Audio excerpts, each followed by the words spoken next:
Through the peephole, I could see it was still there. Its flayed skin glistened under the faint light of the hanging incandescent bulb. It knew I was watching. Slowly, it moved closer until its horrifying visage filled the peephole. The fused faces of my neighbors stared back, their mouths seemingly locked in an obscene imitation of a kiss. It grinned or tried to, but its tongues, now fused and grotesquely forked, slithered against the peephole's glass. Then, without warning, it pulled back, giving me a full view of its form. Two human figures had been grotesquely merged into one. The smaller figure clung to the larger one's torso, reminiscent of a gibbon clutching its young, though twisted into a fleshy, nightmarish abomination. Its exposed muscles glistened, revealing sinew and blood vessels. Flaps of loose, hanging skin draped over its form. I could see the grotesque, skinned remnants of its anatomy and the disturbing motion where the smaller figure ground itself against the larger one. Whether it was experiencing pain or pleasure, I couldn't tell. Suddenly, it bolted into the shadows at the end of the hallway. But I wasn't fooled. I knew it was trying to lure me out, and I dared not find out why. "I need help, please. I'm trapped on the 4th floor of Rochester Heights, apartment 425, in a decrepit high-rise in East Oakland. In the past 6 hours, what must have been just after midnight, something horrifying began. I don't know if it's an invasion or some unspeakable evil, but I can't leave, and my room is the only sanctuary I have left. Even so, I don't know how long I'll be safe. I have to recount everything that led to this. Maybe, just maybe, someone can help. It all started with that damned fetish. Not the sexual kind, but an idol. It was 4 a.m., and I was getting ready to toss a load of laundry in before bed. That's when I saw it, right in the middle of the laundromat. Blood still glistened on it. At first, I couldn't comprehend what I was seeing. A spindly object strung up on a wooden crescent frame. But the longer I stared, the more the details registered, and the realization hit me like a punch to the gut. It was a skinned, headless dog crucified. I nearly doubled over in nausea. The cops were called, and that's when we found out the apartment management's much-touted security cameras, justified by yet another rent hike, were nothing more than useless props. They weren't even connected to power. The same management had let my bathtub sink halfway into the room below, so while it was infuriating, I wasn't surprised. Later, we discovered the dog was Butterball, Mrs. Lawrence's beloved poodle. The poor widow was inconsolable, demanding a full investigation. She might have gotten her way, but nightfall brought an even darker discovery. That same evening, Harold, a tenant from the top floor, was found dead. As a night owl, I was awake when it happened. There was no commotion, just hushed whispers and tense, pale faces. I'd been hanging around the stairwell between the 3rd and 4th floors, as usual, trying to get a signal. My Wi-Fi had cut out, and my cell reception was non-existent. That's when I heard them, Alina and Messi from the 4th floor, descending the stairs and talking in hushed, urgent tones. It was 2 a.m., a time when no one but me was usually awake in this building.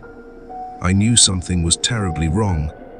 I strained to hear their conversation, pressing myself against the wall awkwardly. It was a mess. Elena whispered to Macy. "Tony thinks the body's been there since they found the hag's dog in the laundromat. He tried calling the cops, but nothing's going through." "Who was it?" Macy asked. "That creep Harold from the 2nd floor," Elena replied. "You know, the one Carter beat up for stalking his girlfriend. What was her name?" "Joanna," Macy corrected. "And don't be mean, this is serious. What did Tony do about the body?" "Nothing yet. He told the manager and tried calling the cops again, but no luck. He wants the body gone as soon as possible, so he sent Tony to the station in person. But it's been 2 hours and he hasn't even texted me.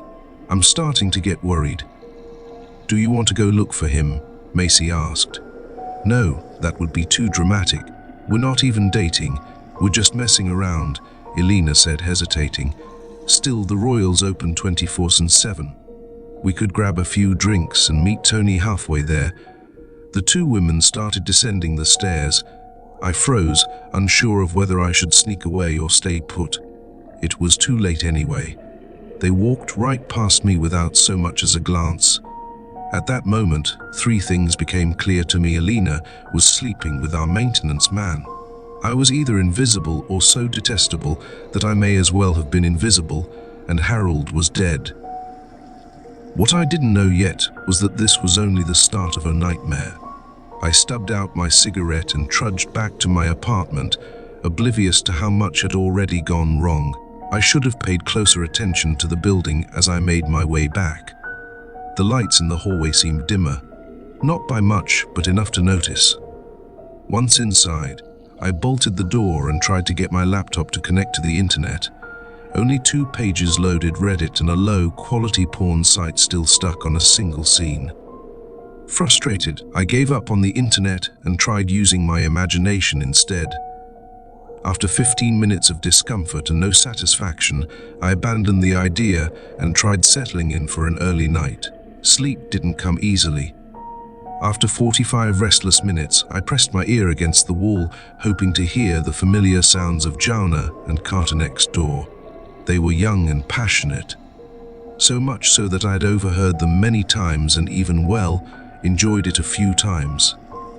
They often snuck around the building late at night, thinking no one would catch them. I had, of course, but I always kept my presence a secret. Tonight, however, their apartment was silent, save for the soft sounds of sleep. I wondered if they knew about Harold's death yet, or how they'd react when they found out. I hadn't been around for the infamous fight between Carter and Harold, but the gossip reached me soon after.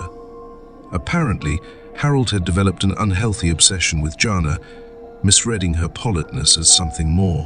When he finally confronted Carter, it ended with Harold getting stumped out, and the building's residents quietly relieved. Poor Harold.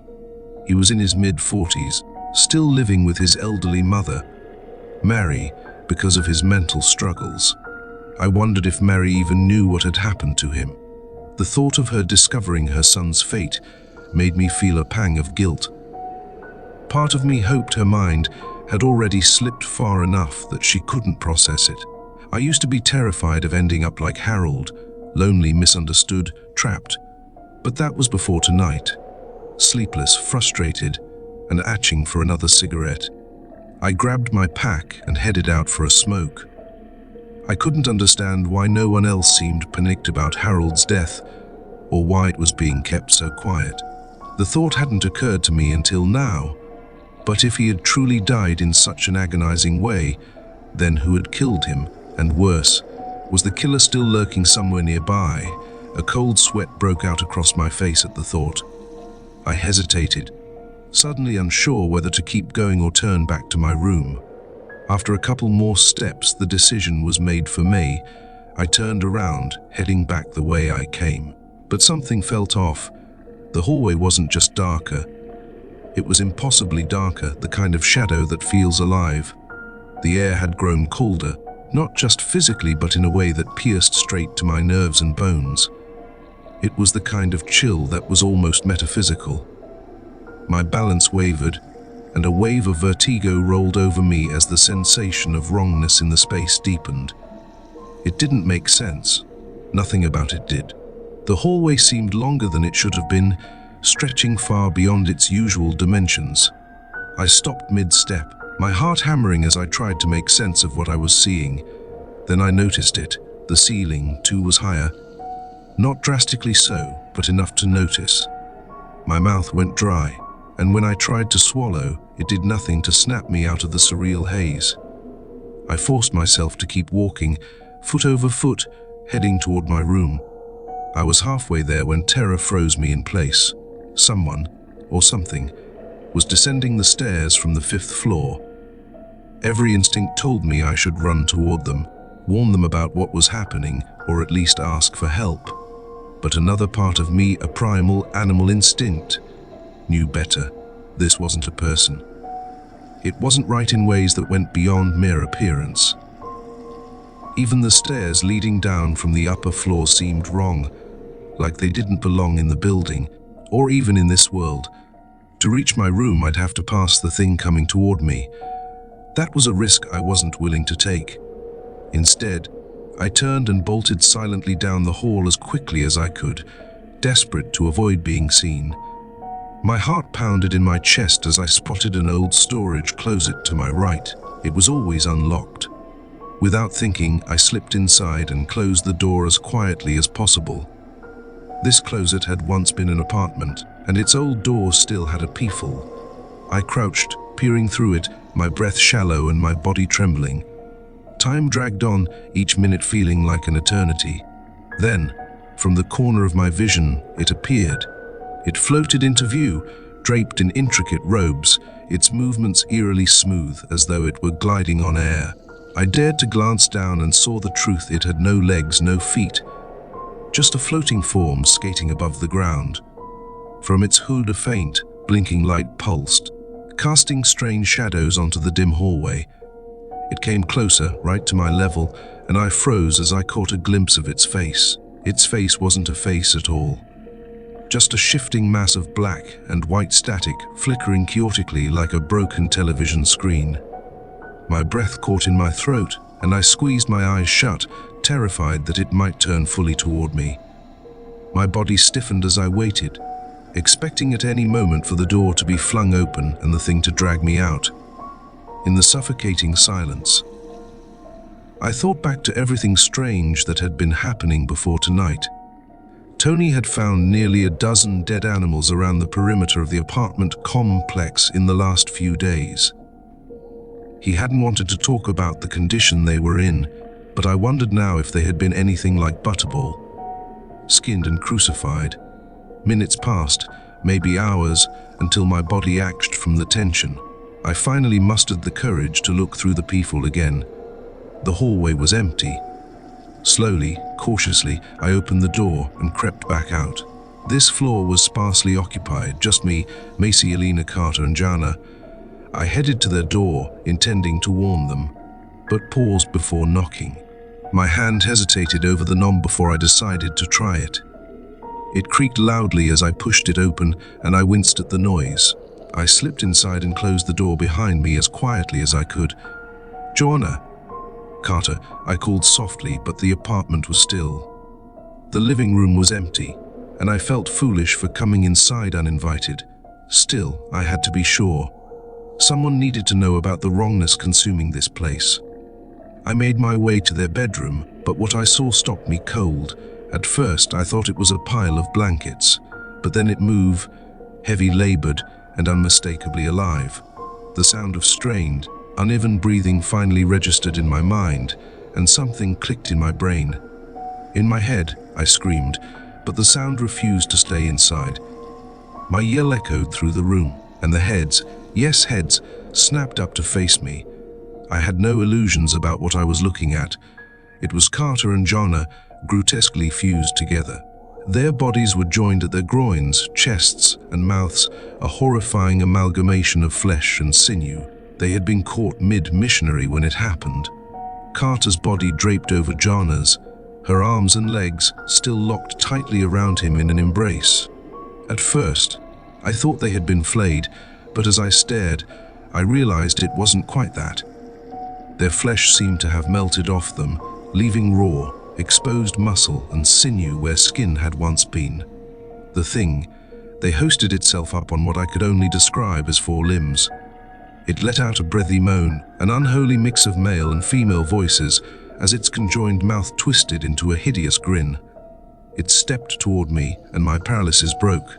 We both moved at the same time, but it was slower, hindered by the sheer mass of its deformed body. Still, it was too close, far too close. I bolted into the hallway, heart pounding, and ran for my room. Thank God I hadn't locked my door. I flung it open, slammed it shut, and locked it just in time. For a brief moment, I was face to face with the abomination. Its expression was almost taunting, its grotesque grin burned into my mind. It tried the knob, testing it, before resorting to gentle taps. Then came the deafening pounding, shaking the door in its frame. And then silence. It's still out there, waiting. But what terrifies me most isn't just Jana and Carter. It's the thought of whatever did that to them. That same force, that same thing, might find me next. Hours have passed, but the sun hasn't risen. I tried to sleep in the bathtub, desperate to put distance between myself and my bed. Too close to the hallway where they prowled, but I remembered the state of the tub. Half of it had sunk into the floor due to water damage, making it impossible to support my weight. Defeated, I went back to the living room, where my laptop still sat open to this web page. I peered out the window, hoping for some sign of normalcy, but what I saw chilled me even further. Outside, there was nothing but a vast expanse of darkness. Occasionally, flashes of lightning cut through the gloom, revealing a barren wasteland of sand, a lifeless desert, and the lightning itself, it wasn't normal. It was streaked with patterns of black and white, like the static of a broken television. A lot has happened since my last post. First, I want to thank everyone who suggested the bathtub. While salt has proven useless against whatever is happening here, the tub itself became my salvation. I decided to test the weakened floor beneath it. With my bag packed, laptop, water bottles, and a few essentials, I climbed into the tub, which groaned under my weight. I jumped, slamming my feet down with as much force as I could muster. On the third attempt, the floor finally gave way. The crash was deafening. I fell along with the tub, landing hard and cracking my side against the rim. The impact knocked the wind out of me, and for a moment, I lay there, gasping. But I had done it. The tub and part of the floor had fallen into the apartment below. Shaking, I picked myself up, brushing bits of debris from my arms and legs. I stepped out into the living room of my downstairs neighbor, Naomi, a single mother who lived with her 2 toddlers. I had never spoken to her before, but I remembered a brief encounter with her son, who had once asked me my name. I knew Naomi, and her kids often spent the night at her baby daddy's place. Elena and Macy's endless gossip had clued me in long ago, and tonight seemed no different. The living room and bedroom were empty, and I silently thanked whatever shred of luck I had left. I moved quickly, knowing my fall hadn't been quiet. If anything else was out there, it had surely heard me. I rushed down the hallway in long strides, trying not to linger on the details that demanded my attention. But some things were impossible to ignore. One section of the brick wall had shifted colors, a disjointed gradient of monochrome black and white, before abruptly fading back into the dull red of aged bricks. I didn't stop to investigate. I couldn't. I had to keep moving. It wasn't until I passed a series of blood-stained doors that my pace faltered. Still, I didn't stop. I forced myself not to think about the people who lived there, or what might have happened to them. This place should have been filled with the everyday hum of life, muffled conversations, laughter, televisions playing in the background. Instead, there was only a suffocating, oppressive silence that seemed to press down on me with every step. I reached the stairs and practically launched myself down an entire flight to the second floor, adrenaline coursing through my veins. Confidence surged as I ran, but it didn't last long. The hallway on this floor was far worse than the one above. The walls didn't just narrow, they warped. Slanting and spiraling, the walls twisted at unnatural angles, forcing me to slow down just to keep my balance. It was disorienting, dizzying. The shitty forks, wood laminate floor had transformed into a smooth, slippery stone. The bricks of the walls had melted away, replaced by what looked like stringy, maroon fabric draped over grates of the same smooth stone. The material seemed alive, organic, almost, but also eerily artificial. Thick, dangling strands hung from the walls, reminding me of fleshy tendrils. I shuddered at the thought of touching them and forced myself to keep running. I passed an open door and froze for a moment at the sight. A body lay sprawled on the floor, perfectly bisected, its intestines writhing and twisting like snakes. They rose into the air unnaturally, as if animated by some unseen force. The grotesque sight sent a jolt of terror through me, and I bolted past the next open door without daring to look inside. It was Harold's room, and I couldn't bear to see what had become of him. For a moment, I thought Mercy was on my side. The hallway straightened out, and the next several doors were shut tight, but as I approached the final stretch of doors, the one to my left suddenly burst open with incredible force. From the dark void beyond, flayed hands reached out, clawing at me. I pivoted just in time to avoid their grasp, but the motion sent me tumbling onto the cold, slippery floor. I scrambled to get up, heart racing, when the door to my right creaked open. From the doorway emerged Sarah Palmer. Despite her horrific transformation, I recognized her immediately. The once severely obese woman had become something even more grotesque. Her flayed, tumorous body had fused with her mobility scooter, the mass of her flesh spilling over and tangling in the wheels. Her abdomen had split open into a gaping, pulsing cavity.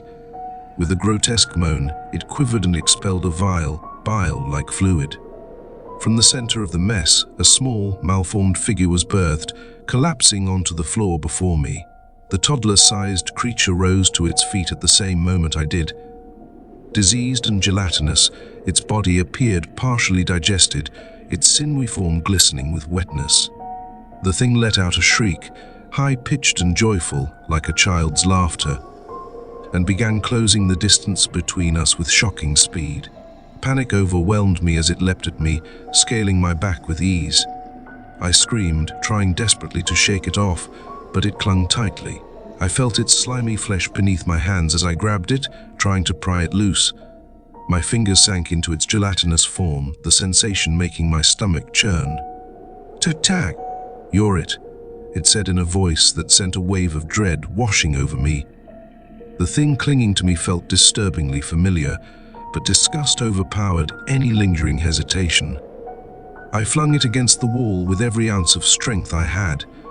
Its gelatinous body crunched and splattered on impact, smearing across the surface as it slid to the floor. It let out a faint, pained groan, but what stopped me in my tracks was its voice. An agonized whisper that would haunt me no matter how far I ran. "Chris, why? I just wanted to play." The sound of my name hit me like a punch to the gut. I had to stifle a heaving gasp as I stumbled down the flight of stairs into the first-floor lobby. Nami's son was the only child here who knew my name, but they weren't supposed to be here tonight. They never stayed on weeknights. Elena and Macy's endless gossip had told me that much. They always spent those nights at his father's place. Had Nami cancelled her plans for reconciliation tonight of all nights? Or had this nightmare begun earlier than I realized? I didn't know. I couldn't dwell on it, not while I was still in this hellish place. The lobby, by all appearances, was normal. Save for the suffocating absence of light, I didn't care. The exit was right there, just a few steps away.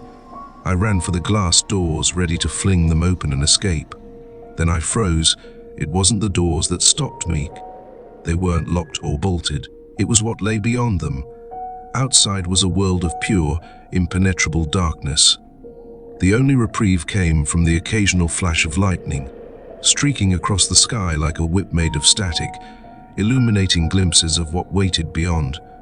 They were out there, a line of shapes, each more grotesque than the last, waiting for me to step outside.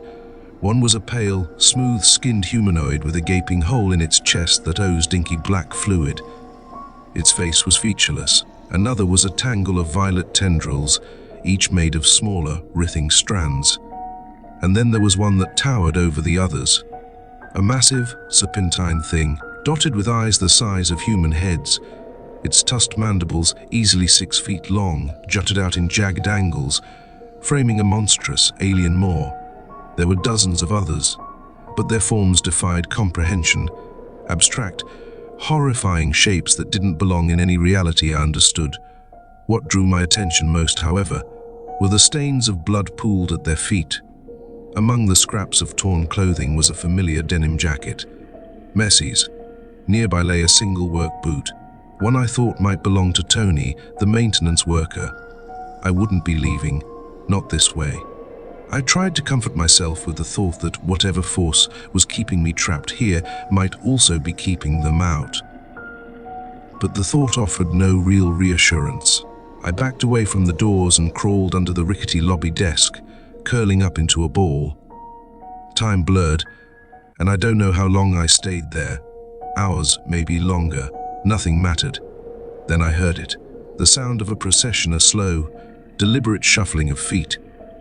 I peeked out from my hiding place, heart pounding, and saw them robed figures, 6 of them moving in unison.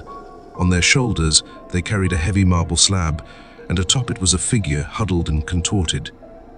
They moved past me, backs turned, disappearing into the hallway that led to the manager's office.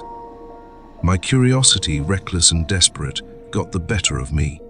I slipped out as silently as I could and followed them, driven by the need to witness whatever was about to unfold. The figures stopped, lowering the marble slab with ritualistic care. As light flickered across the figure on the slab, I saw who it was. It was Harold.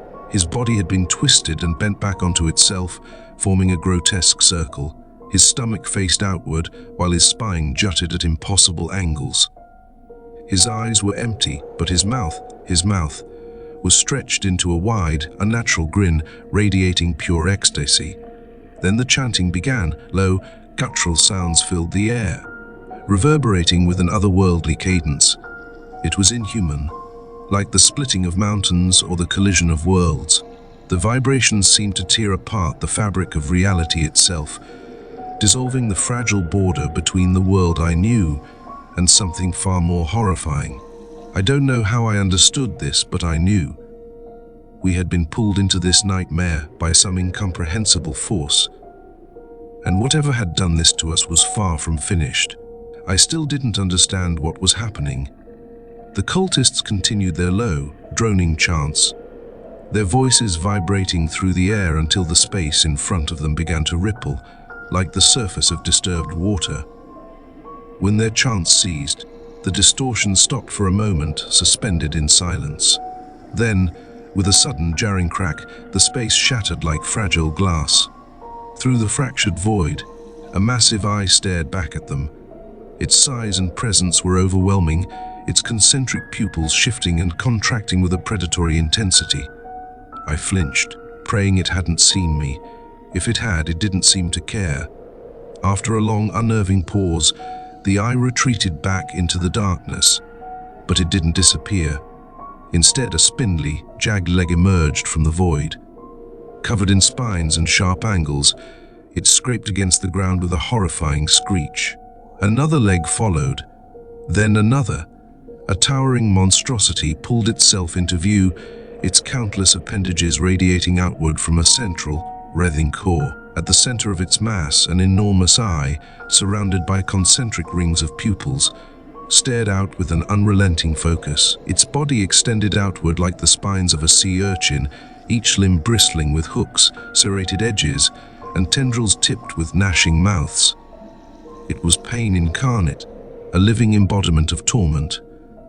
Every inch of its grotesque form screamed of the agonies it could inflict. But what unnerved me most wasn't its appearance. It was the way the space around it warped and shifted.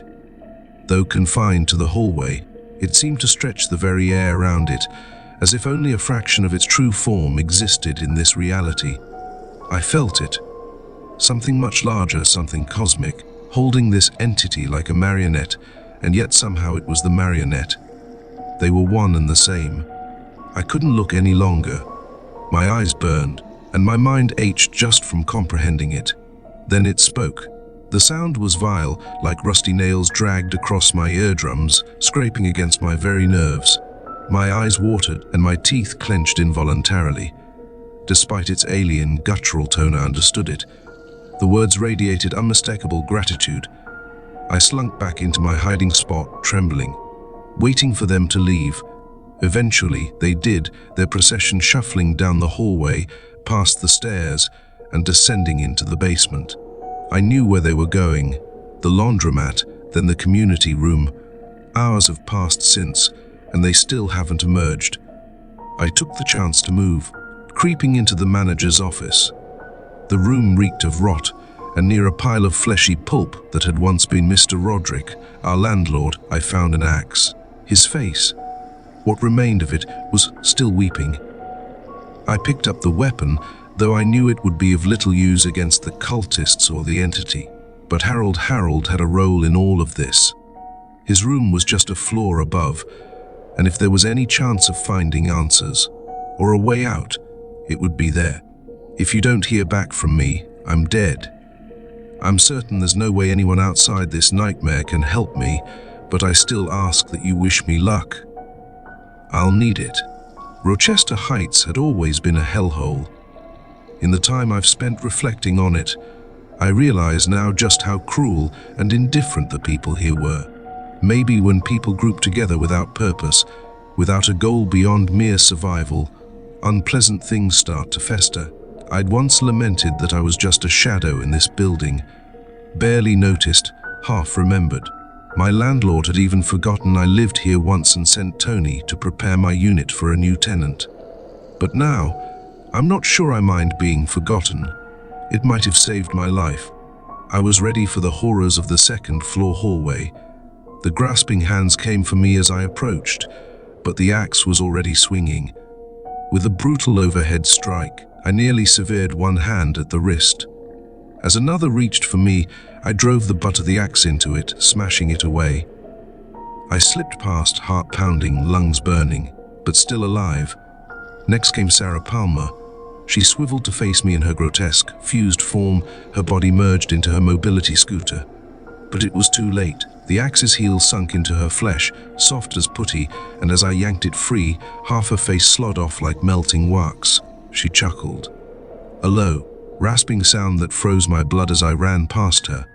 Something inside me burned. Even if I died here, I'd fight. For the first time in what felt like forever. I wasn't just running, I was fighting. I needed to understand the what and how behind Rochester's descent into madness. Harold's door was still slightly ajar when I reached his room. I slipped inside and bolted the door behind me, taking a moment to catch my breath. Only then did I turn around and take in the scene. At first, I thought it was graphomania, something I'd read about during a late night rabbit hole on mental health. The compulsive need to write or scrawl, often linked to schizophrenia or other disorders. The floor of Harold's living room and even parts of the adjacent walls were covered in sharp, edged sigils and glyphs. They were arranged in intricate, occult-like patterns, but the symbols themselves were utterly alien, completely unlike anything I'd ever seen. At the center of it all was a large circle, conspicuously clear of markings but stained a dark, brownish red. Blood. This must have been where Tony had found Harold's body. On the coffee table sat a journal, battered and worn. Flipping through it, I confirmed it was Harold's. I didn't have much time to read then. Fear clawed at the edges of my thoughts, reminding me I couldn't linger in that room. But I took the journal with me and have since spent hours trying to make sense of its contents.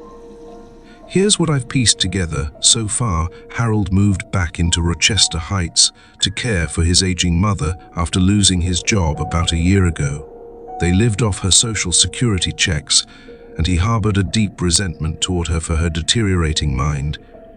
Each day, she woke up a little less lucid, and Harold saw her as a burden. At the same time, Harold was battling intense sexual frustration. He latched onto Jonna's polite demeanor, mistaking it for interest. Over time, his delusions grew stronger until the confrontation with Carter became inevitable. That incident wasn't the catalyst for everything that followed, but it was the breaking point. Harold's journal was filled with detailed accounts of his grievances, both major and minor, with every tenant in the building. His words dripped with bitterness, each slight catalogued with almost obsessive precision, and yet my name never appeared. I wasn't on his radar, not even once. While Harold saw himself as someone marginalized yet scrutinized, perceived threat pushed to the sidelines, I was the opposite. I was truly invisible, forgotten, and for some reason that made me bitter. Maybe because Harold and I weren't so different after all. The heart of Harold's journal was devoted to something he called the background world. I still don't fully understand it, but it seems to be the thread tying everything together. It's best explained in Harold's own words, "Tu santinghaus saus and tikni saus and sense. I first saw it in a dream, a vision. It began with a tusked worm taking a bite out of thin air, like a scalloped edge. It peeled back what I thought was reality to reveal the machinations behind it.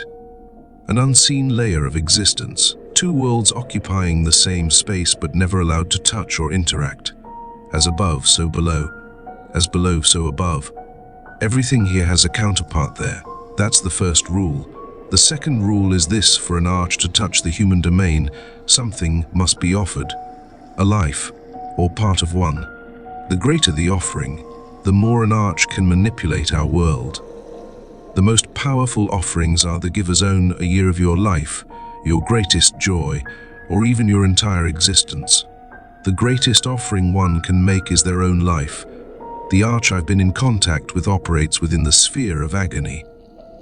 Pain is its domain, and I know pain better than most, and so from what I can gather, Harold believed he had come into contact with this entity, this arch. Maybe it preyed on his vulnerability, or perhaps its influence scrambled his mind. Or it could be that the knowledge he uncovered was simply too much for a human mind to bear without breaking. Harold had written extensively about this arch and its rules, but his writing became increasingly erratic as he went on. The entity he described thrived on pain, and Harold, steeped in his own suffering, seemed to think it had chosen him. I don't know whether Harold was drawn to the arch or whether it sought him out. But one thing is clear: Rochester Heights wasn't just a place. It was a gateway. Harold was the key, and his despair became the fuel that opened the door. Now, as I stand in this room surrounded by Harold's madness, I can't shake the feeling that I am standing at the edge of something far greater and far darker than I ever could have imagined. If I don't make it out of here, at least you'll know this much. I say this because I don't believe Harold was simply a madman, ill and in need of saving. No, there was a method to his madness, a clarity buried beneath the chaos. The strange runic language scrawled across his walls and the meticulous entries in his journal suggest that he wasn't just losing his mind. He was uncovering something. At least, he wasn't insane until he let himself sink too deeply into the influence, whatever had been encircling him. In the week leading up to his death, Harold had been preparing for Rochester's descent into the background world. He placed 16 fetishes around the building, marking the boundary for where the arch would lift the veil and merge our worlds. 6 of these fetishes were made from parts of his own mother. The rest came from stray animals and pets he'd taken from around the complex. The last of them was Mrs. Lawrence's poor dog, Butterball, found crucified in the laundromat. The fetishes mirrored each other, above and below. Even if they were removed, their counterparts in the background world remained, sanctifying this nightmare. Harold had written with bitter regret that he never placed one in the basement. It was a critical oversight, and one that gave me a sliver of hope. Maybe, just maybe, the building was only partially within the interstice. If I could make it to the second basement and emerge on the other side, I might return to the world I had always known, or perhaps I'd step directly into the background world itself. Either way, I had no choice but to try. I scavenged through Harold's apartment, finding evidence of his heavy drinking, mostly cheap vodka. With it, I managed to fashion 5 Molotov cocktails. Clutching my axe and the makeshift weapons, I steeled myself and started the trek back down to the first floor. The hallway greeted me with them. The conjoined monstrosity of Carter and Jonah, the warped, grotesque being that had started it all. I charged at them, launching forward with a sprinter's speed and swinging my axe. The blow landed hard on what remained of Carter and Jonah's faces, tearing away a massive chunk of flesh. Teeth clattered to the floor like loose marbles, but they didn't even flinch. Carter lunged at me, arm outstretched, but I threw myself against the wall and slipped behind them. Their warped mass made them cumbersome, and I took advantage of their slow pivot. Fear was no longer my guiding force. Rage and adrenaline had taken its place. Another swing of the axe cleaved through compromised muscle and bone, severing flesh far more easily than I expected. The blow nearly decapitated them, and their body let out a grotesque, wheezing gasp. They lunged again, but I met their grasp with another swing, severing most of Carter's fingers, sending them skittering across the floor. One final swing drove the axe deep into the neck, severing it completely. Their head fell to the floor, but they didn't die. The dismembered head's mouth opened and closed, as though still trying to speak, and the destroyed cheek began to regenerate. Their body jerked and twitched, hands groping blindly for their severed head. I didn't wait. By the time they lifted the head to the neck, I had already lit the first Molotov. I hurled it, and the moment it made contact, their body erupted into flames. The fire roared to life, and for the first time, I thought I heard them scream, truly scream, as though some small, fragmented part of their warped minds registered what had happened. I prayed that the fire would be enough to end them. The second Molotov was for the corner where Sarah Palmer and the grasping hands still lurked. They failed once again to capture me, but I was determined to burn this place down. I hurled the third Molotov at the lobby desk, watching as flames began to spread.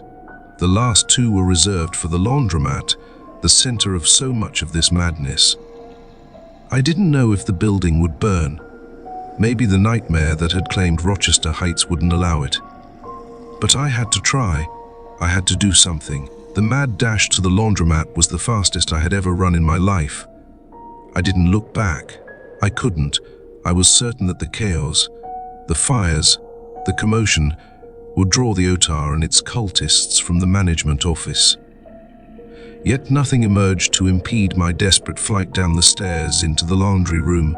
I landed on a floor that felt soft underfoot. The lights, dim and blood red, flickered weakly, but even in their eerie glow, I saw the horror before me.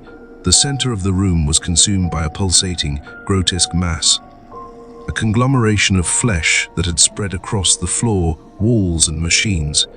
Every inch of it was alive, composed of exposed tissue, sine nerves and blood vessels, all throbbing as though it had a heartbeat of its own.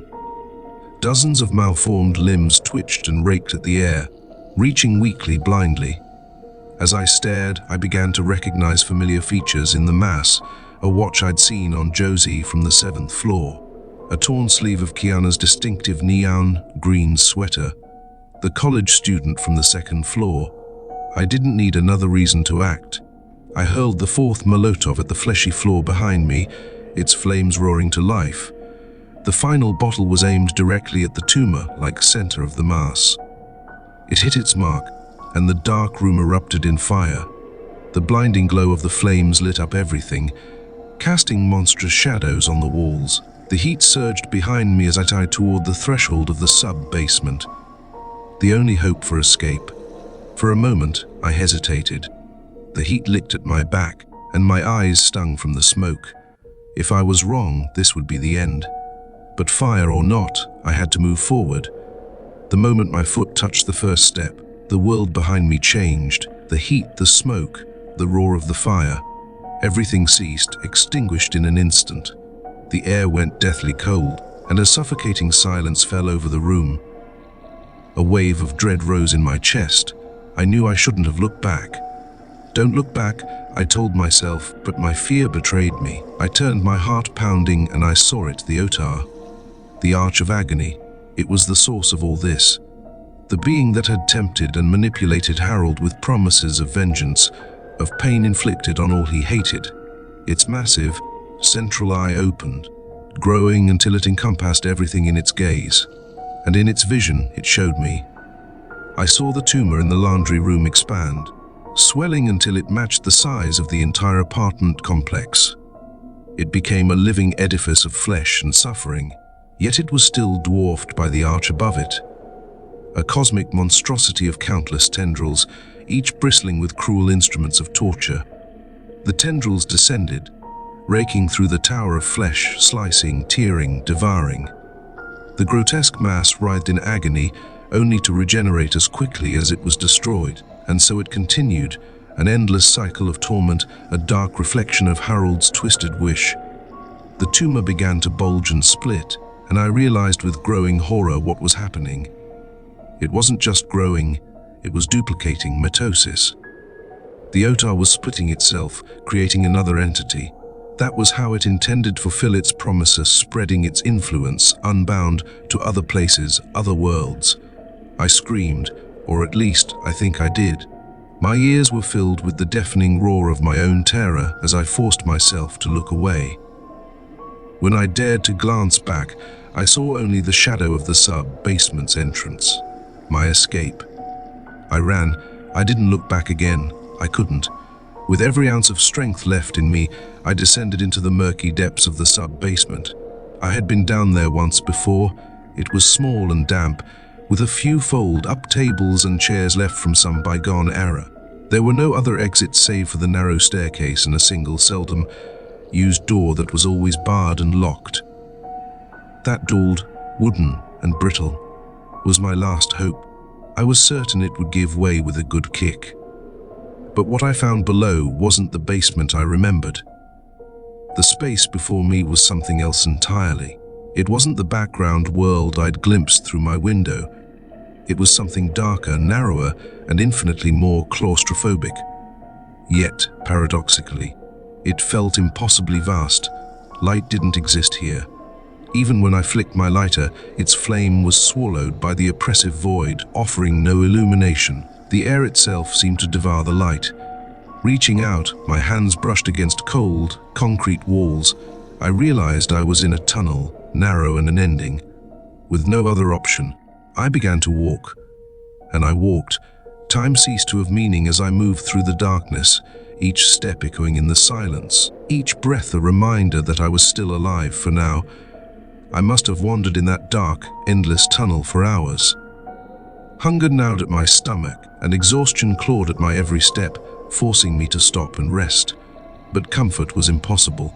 The oppressive air, the silence, and the sheer wrongness of the space wouldn't allow it.